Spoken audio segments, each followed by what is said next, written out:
November 19th ప్రతి ఒక్క Indian cricket fan కి హార్ట్ బ్రేకింగ్ మూమెంట్.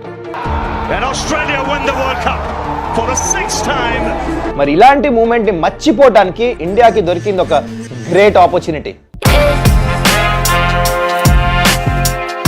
ఎందుకంటే ఇవాళ మధ్యాహ్నం it's going to be India versus Australia champions trophy semifinal. ఎవరైతే ఓడిపోతారో they are out of the champions trophy. మరి ఈ మ్యాచ్ గురించి చాలా మాట్లాడుకోవాలి కదా. Players to watch out for, strength and weaknesses, అసలు ఈ పిచ్ ఎలా ఆడుతుంది, and finally prediction meetha.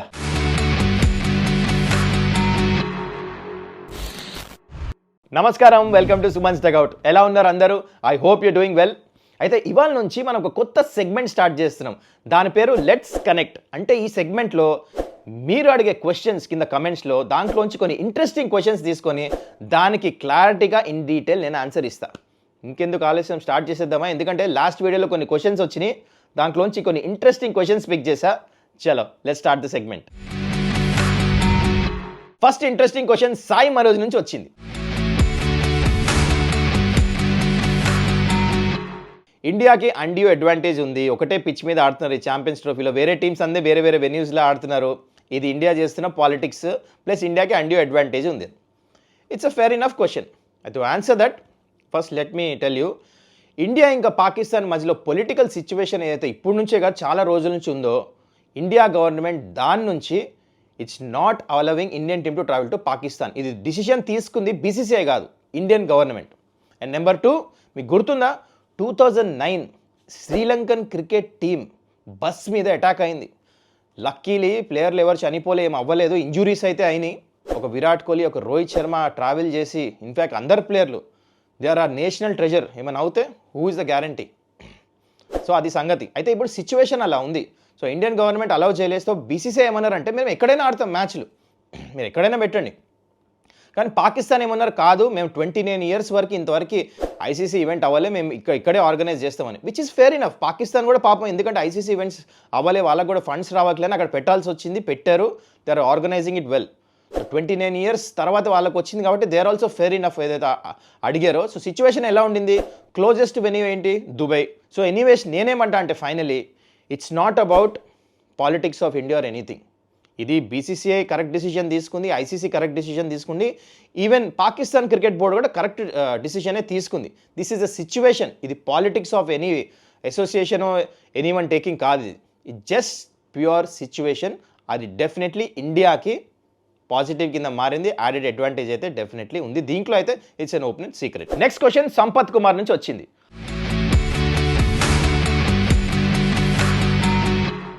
How to control Travis head. ఇది తిన క్వశ్చనే కాదు, చాలామంది క్వశ్చన్ ఇది. ఈవెన్ ఇండియన్ టీం కూడా దీని గురించి ఆలోచిస్తూ ఉంటారు. అయితే సంపత్ కుమార్ అడిగింది how to control Travis head. దీనికి ఆన్సర్ ఏంటంటే, కంట్రోల్ చేయాలంటే ఒకటే విధం ఉంది. అదేంటి? ట్రావిస్ హెడ్ని అవుట్ చేసేయాలి. ఇప్పుడు మీరు నన్ను అడుగుతారు అవుట్ ఎట్లా చేయాలని, అక్కడికే వస్తున్నా. చూడండి, జనరల్లీ ట్రావిస్ హెడ్ బ్యాటింగ్ చేస్తున్నప్పుడు ఇండియా దగ్గర బెస్ట్ బౌలర్ ఇంతకుముందు బూమ్రా ఉండేవాడు. బూమ్రాని రోహిత్ శర్మ వేయించేవాడు కరెక్ట్గా ట్రావిస్ హెడ్ బ్యాటింగ్కి రాగానే. ఇప్పుడు బూమ్రా లేడు, కానీ బూమ్రా లాంటి bowler right now Indian team దగ్గర ఎవరు? నా ప్రకారం ఇట్స్ వరుణ్ చక్రవర్తి. చక్రం దిప్పుతున్నాడు, అద్భుతమైన ఫామ్లో ఉన్నాడు. బాల్ లోపలికి వస్తున్నా బయటకు వస్తున్నా అర్థం కావట్లేదు. ట్రావిస్ హెడ్ బ్యాటింగ్కి రాగానే బ్రేవ్గా రోహిత్ శర్మ ఏం చేయాలంటే, కొత్త బాల్తోనే, న్యూ బాల్తోనే తన స్ట్రైక్లో ఉన్నప్పుడు ఫస్ట్ ఆర్ సెకండ్ ఓవర్ డైరెక్ట్గా యూజ్ చేయాలి వరుణ్ చక్రవర్తిని. ఒక 2 overs ట్రై చేయాలి, ఇన్ఫ్యాక్ట్ 2-3 overs కూడా. ఒకవేళ అక్కడ ట్రావిస్ హెడ్ ఎట్లయితే మీకు గుర్తుంటే లెఫ్ట్ హ్యాండర్ని అవుట్ చేశాడు న్యూజిలాండ్, బ్రేస్వెల్ని. ఓవర్ ద వికెట్ వచ్చి బాల్ లోపలికి వేసాడు, బ్యాట్ తెచ్చే లోపల వచ్చి ప్యాడ్కి తేలింది. అట్లా ట్రావిస్ హెడ్కి కూడా అదే లైన్, బాల్ గుడ్ లెంత్ వేసి లోపలికి వేస్తే తన బ్యాక్ ఫుట్లో ఎక్కువ ఆడతాడు, ఫ్రంట్ ఫుట్లో రాడు, వికెట్ పడే ఛాన్స్ ఉంది. That is my game plan. Get Varun Chakravarthy with the new ball. Travis Head స్ట్రైక్లో ఉన్నప్పుడు ఓవర్ ద వికెట్, ఆ లెగ్ స్పిన్ లోపలికి, ఆ గూగ్లీలు 2 మిక్స్ చేసి లోపలికి వేస్తే అవుట్ అయ్యే ఛాన్స్ ఉంటుంది. మరి మీరేమంటారు?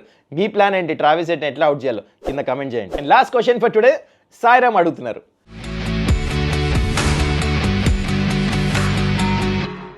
అన్న డీపీలో అది నీ పిక్చరేనా అని. అవును సాయిరామ్, ఎవరో పిక్చర్ నేను ఎందుకు పెట్టుకుంటా? అది నా పిక్చరే. అయితే అది యానిమేటెడ్ పిక్చర్. ఇది నేను అండర్ 19 days ఆడుతున్నప్పుడు టైమ్స్ ఆఫ్ ఇండియా న్యూస్ పేపర్లో ఒక ఆర్టికల్ వచ్చింది నా గురించి. సో నా పిక్చర్ని ఇట్లా యానిమేట్ చేసి ఇట్లా పెట్టి ఆ డ్రాయింగ్ వేసి బెల్టింగ్ ద బౌలింగ్ ఈ సుమన్స్ కైండ్ ఆఫ్ గేమ్ అని ఇచ్చారనమాట పేపర్లో. అది నాకు చాలా నచ్చింది, it's very close to my heart. And అందుకనే ఏదో డిఫరెంట్గా ట్రై చేద్దాము, అందరు నార్మల్ పిక్చర్సే పెట్టుకుంటారు కదా, ఇలాంటి పిక్చర్ పెడదామని చేసి నా పిక్చర్ పెట్టుకున్నా. సో అది ఎవరో పిక్చర్ కాదు, నా పిక్చరే. So ya guys, I hope you enjoyed this segment. మనం ఇంకా కంటిన్యూ చేద్దాం ఈ వీడియోస్లో more and more. I like it, I love the questions also. ఇది కంటిన్యూ చేస్తూనే ఉందాం. అయితే ఇంకెందుకు ఆలస్యం, ఇవాళ మధ్యాహ్నం మౌత్ వాటరింగ్ కాంటెస్ట్ ఉంది, India versus Australia. Let's get into it. డైరెక్ట్గా ఇండియా ప్రాబబుల్ ప్లేయింగ్ 11 విషయానికి వచ్చేద్దాం. ఇండియా ప్లేయింగ్ 11 ఇలా ఉండొచ్చు మోస్ట్ ప్రాబబ్లీ. నా ప్రకారం మోస్ట్ ప్రాబబ్లీ వీళ్ళు సేమ్ ప్లేయింగ్ 11 ఆడిపిస్తారు. మేబీ ఒకవేళ షమీకి, మీకు తెలుసు కదా లాస్ట్ టైం ఏమైందో, బాల్ తగిలింది న్యూజిలాండ్తో ఇట్లా త్రో వేస్తే.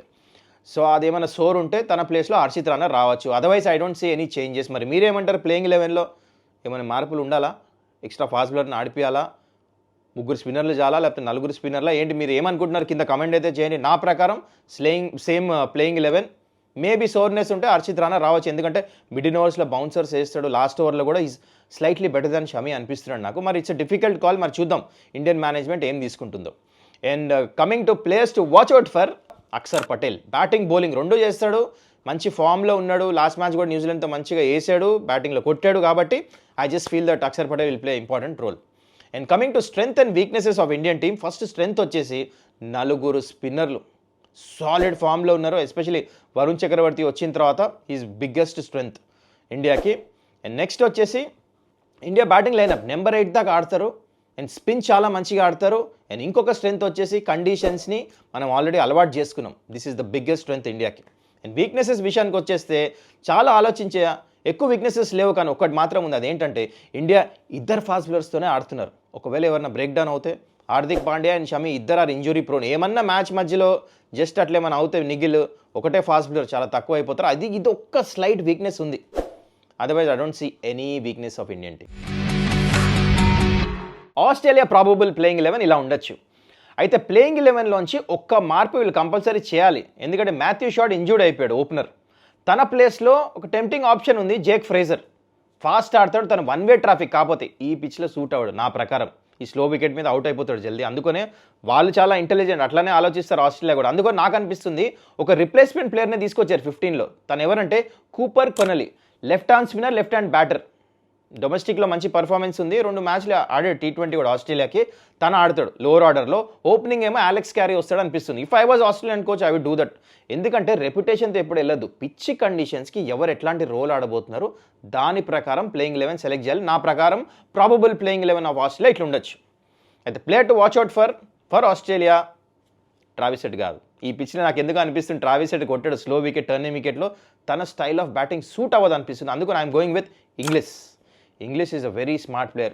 శ్రీలంక మొన్న డామినేట్ చేశాడు టెస్ట్ క్రికెట్లో, స్పిన్ చాలా మంచిగా ఆడతాడు. అందుకని ఐఎమ్ గోయింగ్ విత్ ఇంగ్లీష్ ఈ స్లో వికెట్ మీద for Australia. And coming to strengths and weaknesses, first strength వచ్చేసి వాళ్ళ batting. Undoubtedly Australia number 7 number 8 అక్కడ దాకా బ్యాటింగ్ ఉంది. మ్యాక్స్వెల్ వస్తాడు లాస్ట్ దాకా, గేమ్ చేంజర్ తను మ్యాక్స్వెల్, ఎస్పెషల్లీ లాస్ట్లో వచ్చి ఏమైనా చేయగలడు ఈ టర్నింగ్ పిచ్ మీద. అండ్ వీక్నెసెస్ విషయానికి వస్తే స్పిన్ డిపార్ట్మెంట్ ఆఫ్ ఆస్ట్రేలియా. మీరు అనొచ్చు ఆడమ్ జాంపా ఉన్నాడు, మ్యాక్స్వెల్ ఉన్నాడు కదా. Adam Zampa has never done well against India. తన యావరేజ్ చాలా ఎక్కువ ఉంది, వికెట్ టేకింగ్ ఎబిలిటీ ఎప్పుడు కనపడలే. ఇండియన్స్కి తెలుసు ఆడమ్ జాంపాని ఎట్లా హ్యాండిల్ చేయాలో. ప్లస్ మ్యాక్స్వెల్ ఉన్నాడు, is on and of bowler, మరి తన మీద ట్రస్ట్ చేయలేమన్నమాట. అందుకని spin department is a weakness for Australia.